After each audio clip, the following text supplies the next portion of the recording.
It's been a really, really messed up week. Some days torture, some days better. La la la, la la la. Semuanya, di video kali ini aku bakal kasih tahu kalian gimana sih cara buat makalah yang baik dan benar. Mungkin dari kalian sebagian masih belum tahu gimana cara buat makalah yang baik dan benar, terutama kalau kalian masih anak SMA. Nah, kalau biasanya anak SMA itu pasti pernah disuruh buat makalah. Dari SMA itu bakal ke kuliah yang pastinya tugas makalah itu nggak akan pernah absen dari perkuliahan. Jadi buat kalian yang belum tahu, aku bakal kasih tahu ke kalian gimana sih cara buat makalah yang baik dan benar, yang pastinya terstruktur, rapi, dan sesuai aturan juga. Dan ini gampang kok, ini nggak susah. Kalian kalau misalnya nonton ini pasti langsung paham. Sebelum kalian membuat proses makalahnya, kalian perlu tahu dulu nih, apa sih makalah itu? Makalah adalah karya tulis ilmiah yang dibuat berdasarkan fakta, teori, dan data yang ada.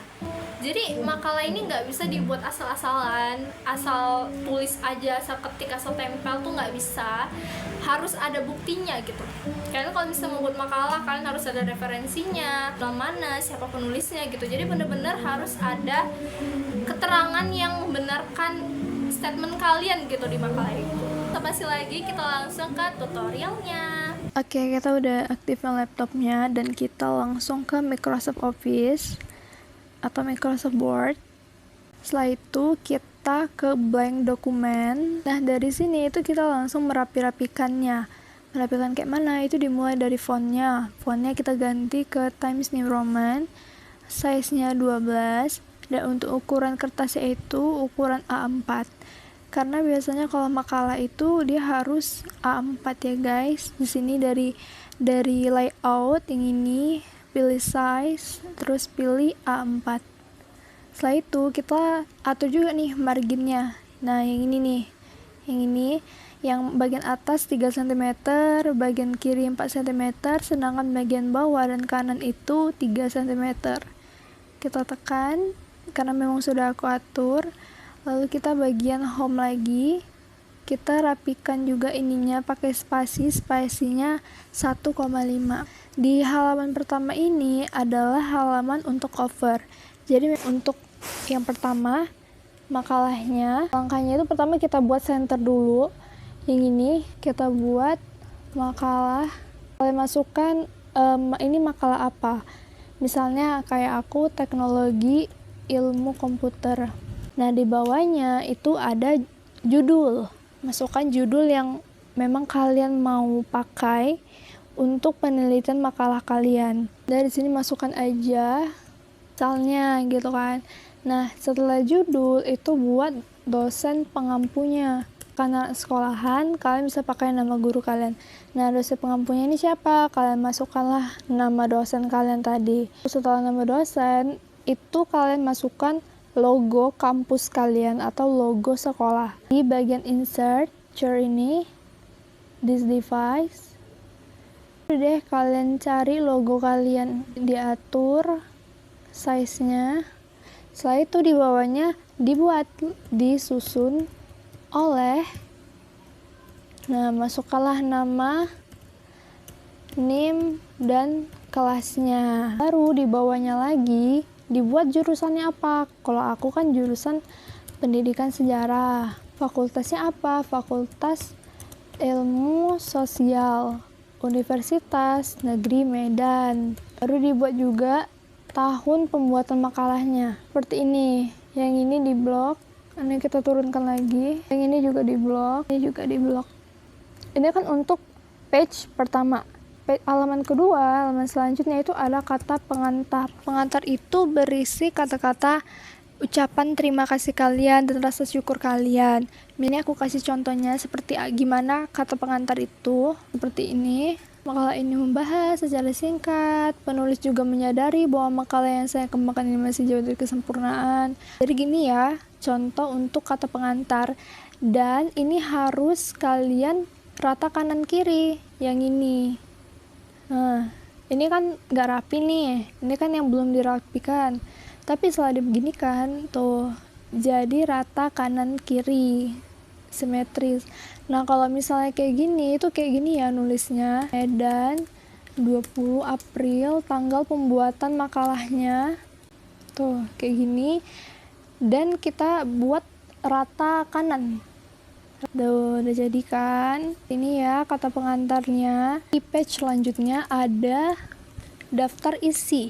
Daftar isi ini biasanya aku ngisi paling terakhir. Kenapa? Karena aku mau buat yang otomatis.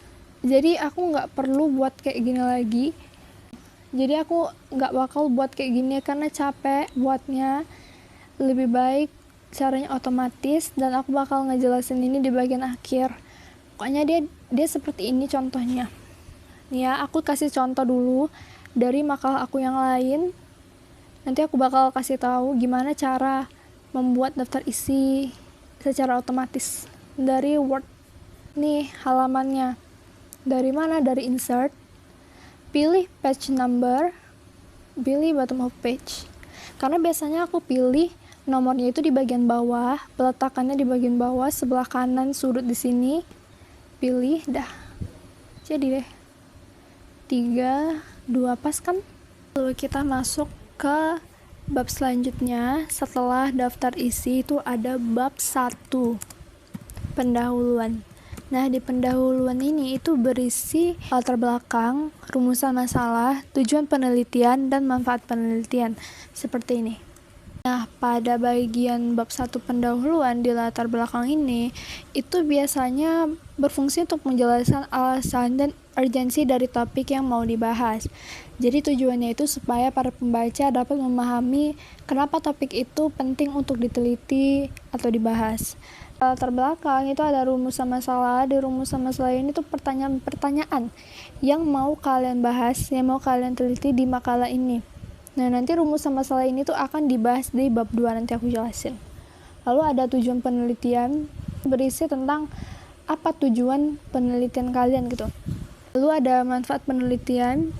Setelah selesai di bab 1 pendahuluan, kita lanjut ke bab 2 pembahasan. Nah, di pembahasan inilah kita menjawab pertanyaan dari rumusan masalah yang sudah kita buat yang keempat ini. Bab 2 pembahasan inilah kita mulai membahas atau menjawab pertanyaan yang kita buat di rumusan masalah bab 1 ini. Menjawabnya adalah kita mencari sumber di internet atau di perpustakaan, misalnya seperti jurnal atau buku, artikel, pokoknya yang artikel ilmiah lah gitu yang mendukung teori-teori.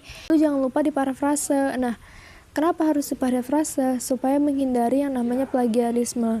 Kita lanjut nih ke 2.2. Artinya kita lanjut ke soal nomor 2. Berarti peran Kerajaan Sriwijaya dalam pengembangan pendidikan dan penyebaran agama Buddha itu seperti apa? Kalian carilah referensi dan jurnal yang bersangkutan. Kita move ke bab 3. Yaitu bab penutup. Nah, di bab penutup ini ada kesimpulan dan saran ya, ada 2 itu. Jadi bab ini berfungsi untuk menutup pembahasan makalah secara keseluruhan, yang dimana isinya adalah hasil akhir dari analisis atau pembahasan yang sudah dilakukan. Nah, jadi di kesimpulan ini sudah aku buat contohnya. 2 ada saran. Saran ini adalah berisi rekomendasi yang ditujukan kepada pembaca, peneliti selanjutnya, atau pihak-pihak yang berkaitan dengan topik makalah yang bersifat untuk membangun dan berupa ajakan untuk mengembangkan ide-ide yang belum dibahas secara mendalam. Setelah ini kita masuk ke daftar pustaka. Di daftar pustaka ini itu berisi referensi sumber yang sudah kalian pakai ketika kalian membuat makalah. Aku bakal ajarin kalian cara membuat daftar pustaka dari Mendeley, menggunakan Mendeley ya, dan cara membuat citasi di makalah. Nah, bagaimana cara Mendeley itu? Kalian bisa lihat di tutorial ini. Pertama, kalian download dulu Mendeley reference ini atau Mendeley desktop di Google Chrome ya. Kita buka ini, baru klik tools yang ada di sini. Install Mendeley site for Microsoft Word. Kita ke Microsoft Word, baru kita ke makalah yang tadi. Coba kita lihat udah ada atau belum di bagian reference. Tuh, ini udah ada ya, Open Mendeley kayak gini. Kalau ada ininya tuh berarti udah bisa. Sekarang kita balik ke Mendeley. kita masukkan jurnal atau buku dalam bentuk PDF yang kita pakai sebagai sumber dalam makalah itu tadi. Kita masukkan, ini aku udah masukkan ya, kita masukkan dari sini. Sini kalian pilih aja, pilih ini, tuh nih ya.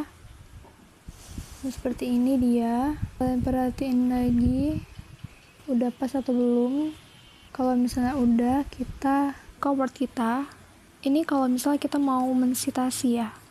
Misalnya kita mau mensitasi, misalnya ini nih di 2.1 nih. Gitu, ini aku kasih tahu Ini aku kasih tahu cara mensitasinya.